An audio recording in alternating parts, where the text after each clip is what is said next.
Ô, Gilda, eu conheço São Tomé das Letras, eu já tive aí, já fiz Fichinha, fui orientado pelo saudoso Tata Noronha. Fui lá na casa dele, passei uma tarde com ele.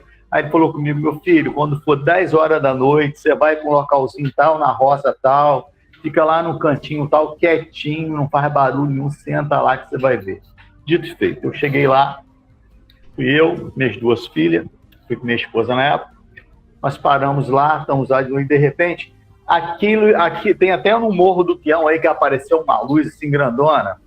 Foi aquilo que eu vi. Começou pequenininha, pequenininha, foi crescendo, ficou do tamanho de uma casa, de repente ela diminuiu, e de repente aquela bola diminuiu, ela subiu, ela foi subindo, saiu da montanha, aí quando chegou assim no alto, assim, ela se dividiu em duas, depois se dividiu em três, e ficou três, assim, uma de cada lado, assim.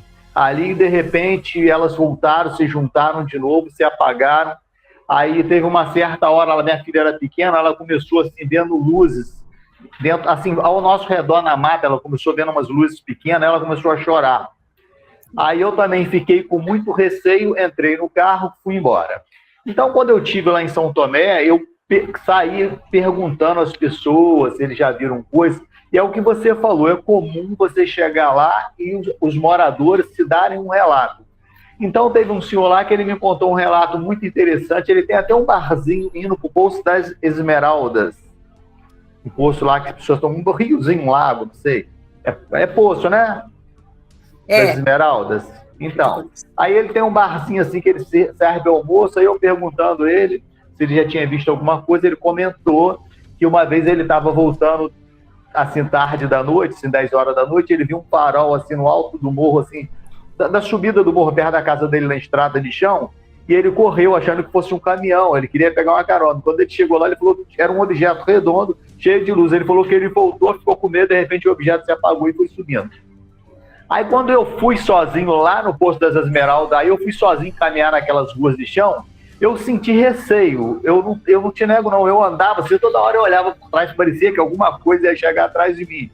Então, pelo meu conhecimento e experiência, eu, assim, dentro da ufologia, eu jamais ficaria andando assim, eu não andaria tranquilo naquelas ruas de chão à noite, conforme a tua amiga. Você falou que você tem uma amiga sua, que ela volta às vezes à noite, tá ouvindo? Então, Gilda, você comentou comigo, em off, que tem uma amiga sua que às vezes ela vai voltando, uma conhecida, ela volta de madrugada ou tarde da noite, ela sempre vê uma luz próximo de uma estrada aí, perto onde você mora. Você consegue caminhar com essa tranquilidade nessas ruas de chão de São Tomé, ou você também tem receio? Não, eu não tenho medo, não. Não tem medo? Não, é muito natural, né? Olha, eu vou explicar. Olha, eu vejo quase que diariamente. Tá para escutar? Tá ouvindo? Sim, sim. Tá ouvindo bem? Então tá. Eu vejo aqui, acho que desde que eu cheguei aqui, eu vejo muito uma longe, uma espécie de é muito comum, eu vejo muito uma espécie de um foguetinho que ele faz os movimentos diferentes, isso de dia. Como o Cristiano perguntou, de dia, de noite, Cristiano, de dia também.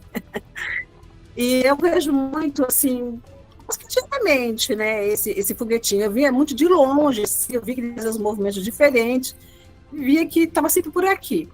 Mas aí eu tive a felicidade, ano passado, tá tudo bem a conexão aí? Se Sim, tiver vai lá. caindo, me avisem, por favor. Sim. Tudo bem? Oi? Oi? Caiu, né? Gilda? Pode continuar. Gilda, nós estamos te ouvindo. Tá com delay. Mas o celular... Então, tá. Eu estava contando, né, desse foguetinho que eu via de longe sempre, eu acostumada a ver esse foguetinho passar.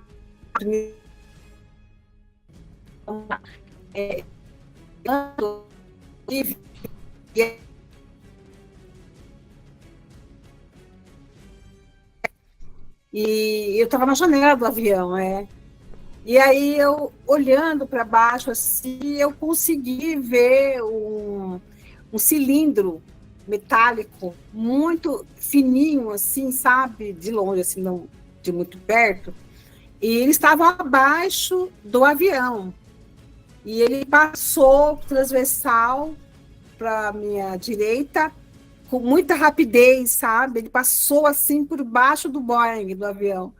Aí eu consegui vê-los de perto, eu estando em cima e ele estando embaixo. Para mim foi uma emoção muito grande poder vê-los assim, né? Porque eu sempre via aqui de baixo, olhando lá, eles fazendo os movimentos deles. Eu via que era um objeto, parecia um cilindro, dava para perceber que era um objeto diferente. Eu vi isso de dia, o tempo todo, assim. E aí eu tive a oportunidade de vê-los, né? Eu estando em cima e eles embaixo. Até de dia. Sim, até em cima disso que você falou, Gilda, e até por uma curiosidade minha, você viu algo físico, né? Ou seja, não era algo como normalmente as pessoas conseguem ver, como luzes, né? Como uma esfera de energia. Ou seja, você viu algo físico e eu queria, assim, saber, né, entender um pouco qual que é o seu entendimento sobre esse lado, né, entre o físico e o energético do fenômeno ufológico, né? Queria saber a sua visão sobre isso, por gentileza. Bom, o que eu entendo é que a questão da ufologia, ela não está apenas dentro de um campo de visão. Uhum. Eu entendo que a ufologia é uma coisa que está aqui ao nosso lado o tempo todo e que depende de cada um estar dentro dessa frequência para poder observar. E tem gente que olha e não vê, compreende? Então não é só a questão de ser de dia, ser de noite, ser físico, ser não físico. E assim, eu vejo também dentro de projeções. Eu tenho acesso a seres e até as naves, que eu me projeto, que entro em naves, saio de naves, fora do planeta.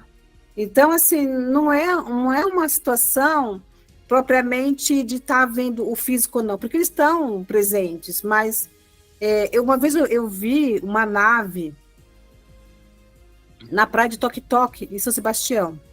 Eu estava com a minha irmã, uma amiga, e essa nave se apresentou atrás da montanha, assim, atrás de uma nuvem. A gente via a nuvem branca e via a silhueta da nave. De dia, era final de tarde, umas 5 horas da tarde. A praia lotada de gente, assim, ainda o pessoal tirando as coisas para ir embora.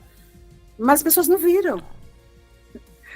Você vê que interessante? A gente via o sol se pondo do lado esquerdo e do lado direito, e do lado esquerdo a gente tinha aquela nuvem e aquela nave ali.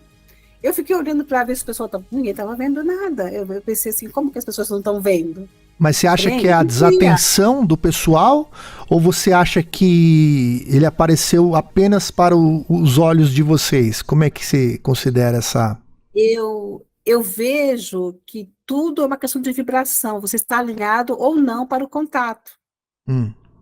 Eu acho também que o próprio campo de energia favorece. São Tomé das Letras está dentro de um campo de energia especial.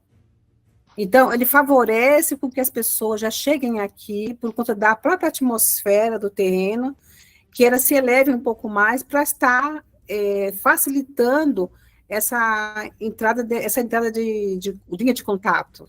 Eu entendo dessa forma. Eu acho que muito são as pessoas mesmo.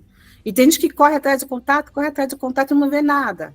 Não consegue ver. Tem gente que está a vida inteira correndo para procurar, para ver e não consegue ver. Mas eu entendo que a questão do contato são situações que caminham juntas. Eu acho que a pessoa tem que pesquisar e não ficar totalmente dentro de um lado científico da comprovação do fenômeno, por exemplo. Eu estou vendo aquilo lá, ou não é? Aí tira foto, faz vídeos, aí vai lá, fica, sabe, procurando ver se ou não é, comprovar aquilo ou não. Aqui em São Tomé, ninguém comprova nada. Aqui em São Tomé, as pessoas veem, de fato, situações atípicas e percebem que, de fato, é um OVNI, é uma presença não convencional e concluem que, de fato, é um contato. De repente, por exemplo, a gente trabalha aqui, eu trabalho muito com essa linha, né, das experiências e daquilo que fundamenta a experiência. Qual o contexto? Porque, às vezes, a gente está ali buscando o contato físico, mas a gente não consegue, porque também tem toda uma situação que favorece ao contato. É claro, né, que regiões dentro do Brasil, a gente percebe que tem uma incidência também, lá em Goiás, por exemplo, Alto Paraíso, mas o que você usa de fundamentação dessas pesquisas que você faz? Desculpa, não entendi. O que você mencionou a fundamentação, né, sobre as pesquisas que você faz. O que você utiliza e como que você chega até esse resultado? Por conta do tipo de fenômeno que ocorre da mesma forma, por exemplo. Que tipo de situação ocorre não só em relação ao fenômeno, mas em relação às pessoas que se envolveram no fenômeno, por exemplo. Sim, por exemplo. Por exemplo, o caso desse casal, por exemplo, que filmou, que conseguiu filmar. Por exemplo, assim, eu, a princípio... Acho que travou, hein? De filmar. Voltou. Tentar fotografar, flagrar o fenômeno. Chegou um tempo que isso para mim já não era mais importante. O que era mais importante era eu viver o fenômeno, a experiência, e a partir dessa experiência eu tirar minhas conclusões, relatar, escrever. Então, os meus livros, já tenho 4 livros escritos em que eu coloco ali a minha visão sobre essas experiências. Então, assim, eu vou tabulando informações aqui e ali, vou juntando elementos e vou concluindo dessa forma. Então, a minha pesquisa não é dentro de um contexto científico, mas paracientífico, dentro de uma linha de